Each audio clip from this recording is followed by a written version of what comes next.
हरे कृष्णा। श्रीमद् भागवत पुराण के first day के next episode पर चर्चा करते हैं। एक बार नारद जी विचरण कर रहे थे, घूम रहे थे, तब उन्हें एक बुजुर्ग महिला मिली जो बहुत परेशान, बहुत बीमार सी लग रही थी और उनके पास दो जेंट्स पड़े थे जिनको वो अपना पुत्र बता रही थी। और वो दोनों जो जेंट्स थे वो भी बहुत बुजुर्ग से और बहुत बीमार और बिल्कुल ऐसा लग रहा था बस इनमें प्राण बचे ही नहीं है, इतनी बुरी स्थिति में थे वो दोनों पुत्र उनके। वो खुद भी बहुत बुरी स्थिति में थी। तो नारद जी ने पूछा, देवी आप कौन हैं और ये दोनों कौन हैं? तब वो बताती हैं कि मैं भक्ति हूँ और ये दोनों मेरे पुत्र हैं, ज्ञान और वैराग्य। बोले अच्छा, तो आपकी ऐसी स्थिति कैसे हुई? भक्ति देवी आपकी ऐसी स्थिति कैसे हुई और ये ज्ञान वैराग्य की ऐसी स्थिति कैसे हुई? तब भक्ति देवी कहती हैं कि कलयुग में कोई भक्ति कर ही नहीं रहा, पूछ ही नहीं रहा, और जहाँ भक्ति होती है वहीं ज्ञान होता है, वहीं वैराग्य होता है। तो जब मुझे ही नहीं पूछ रहे तो मेरे दोनों पुत्रों की, तो अगर मेरी स्थिति अच्छी है तभी इन दोनों की भी स्थिति अच्छी होगी। जो जहाँ भक्ति होगी वहीं ज्ञान होगा, वहीं वैराग्य होगा। तो जब लोग मुझे ही नहीं पूछ रहे तो ज्ञान और वैराग्य की स्थिति भी इसलिए खराब है। बोले लोग मथुरा जाते हैं, वृंदावन जाते हैं, लस्सी पीते हैं, बेड़ई सब्जी खाते हैं, हाथी घोड़ा पाल की जय कन्हैया लाल की करते हैं और आ जाते हैं। कोई सच्ची भक्ति में बैठ के करता ही नहीं कि श्रीमद् भागवत पुराण का पाठ कर रहा है, बैठ के भगवान का हरि नाम संकीर्तन कर रहा है। बस बोले घूमने की जगह इसको एक तरह से माना, गए खाया पिया और आ गए। बोले भक्ति हो ही नहीं रही है। आज कलयुग में लोग कहते हैं वृंदावन में भाई हमारा भी फ्लैट बुक करा दो, हम अपने रिटायरमेंट के बाद वहीं रहेंगे। अरे आपने फ्लैट लेने से खाली क्या हो जाएगा? वहां बैठ के भक्ति भी तो करो, श्रीमद् भागवत पुराण का पाठ तो करो, हरि नाम संकीर्तन तो करो। खाली फ्लैट लेने से सब बढ़िया हो जाएगा? ऐसे नहीं होता है। तो भक्ति की ऐसी स्थिति देख के और उनके बेटों की ऐसी स्थिति देख के नारद जी को दुख हुआ।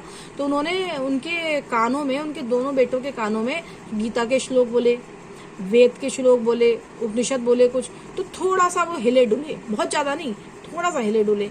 तो उनकी ऐसी स्थिति देख के अच्छा उन्होंने पूछा नारद जी ने भक्ति देवी से कि ऐसी स्थिति, क्योंकि कलयुग में कोई पूछ नहीं रहा इसलिए ऐसा हो रहा है, और कुछ अपने बारे में बताइए। तो भक्ति देवी कहती हैं कि जो मेरा शुरुआत हुई थी भक्ति की, जो मेरा प्रादुर्भाव हुआ था वो द्रविड़ देश से हुआ था। फिर कर्नाटक आते आते उसका विकास हुआ, महाराष्ट्र आते आते और ज्यादा अच्छा हुआ।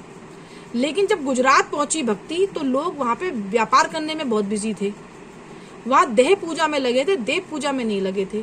तो गुजरात आते आते उनकी जो भक्ति है वो बहुत शिथिल पड़ती गई और अब तो भक्ति की हालत बहुत ही खराब हो गई।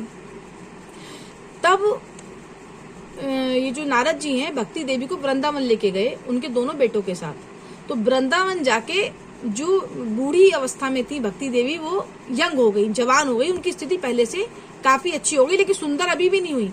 एज तो उनकी जवान वाली हो गई लेकिन सुंदर अभी भी नहीं हुई। अब कोई स्थिति में विशेष फर्क उनके बेटों की भी नहीं आया। तो अब क्या करें? तो उन्होंने ऋषि मुनियों से, शौनकादि ऋषियों से संपर्क करा इन्होंने, नारद जी ने, कि बताइए शौनकादि ऋषि जी कैसे इनके बेटों को ठीक किया जाए और इनकी स्थिति भी और बेहतर की जाए। तब एक आकाशवाणी होती है कि आप सत्कर्म करो तब इनकी स्थिति ठीक हो जाएगी। अब आकाशवाणी हुई आप सत्कर्म करो तब इन लोगों की स्थिति ठीक होगी। तो अब नारद जी बड़े परेशान कि क्या सत्कर्म करा जाए। तो शौनकादि ऋषि उन्हें मिले तो उनसे पूछा क्या सत्कर्म करा जाए। तब शौनकादि ऋषियों ने कहा कि इन्हें श्रीमद् भागवत पुराण का पाठ कराओ, सुनाओ। अगर इन्हें श्रीमद् भागवत पुराण सुनाओगे तो इनकी स्थिति अच्छी हो जाएगी, ठीक हो जाएंगे। अब श्रीमद् भागवत पुराण कौन सुनाए, प्रश्न ये आया।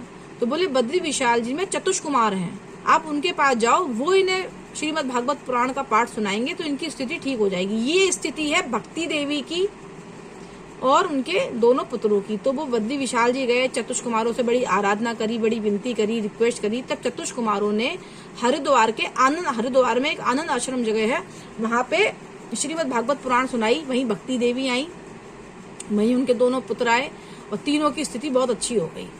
तो ये महात्म्य है श्रीमद् भागवत पुराण को सुनने का।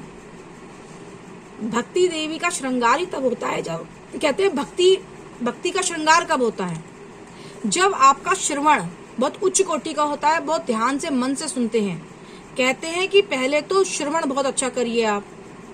फिर च्यवन ऋषि थे, उन्होंने कहा कि पहले तो भक्ति मार्ग पे अगर आप चल रहे हैं तो पहले तो श्रवण बहुत अच्छा होना चाहिए आपका। श्रवण करने के बाद में च्यवन ऋषि ने कहा उसकी जुगाली करो। जैसे गाय भैंस खाती हैं तो धीरे धीरे चबाती हैं, धीरे धीरे चबाती है, जुगाली करना कहते हैं। तो बोले फिर उसकी जुगाली करो, उसका जुगाली से मतलब हुआ उसका मनन करो, उसके बारे में सोचो, आपके मन में मस्तिष्क में वो चले, उसे जुगाली करना कहते हैं। तो इस तरह से नारद जी ने भक्ति देवी को और उनके दोनों पुत्रों को श्रीमद् भागवत पुराण जब सुनवाई, तब इन तीनों की स्थिति अच्छी हुई। तो ये महात्म है श्रीमद् भागवत पुराण का।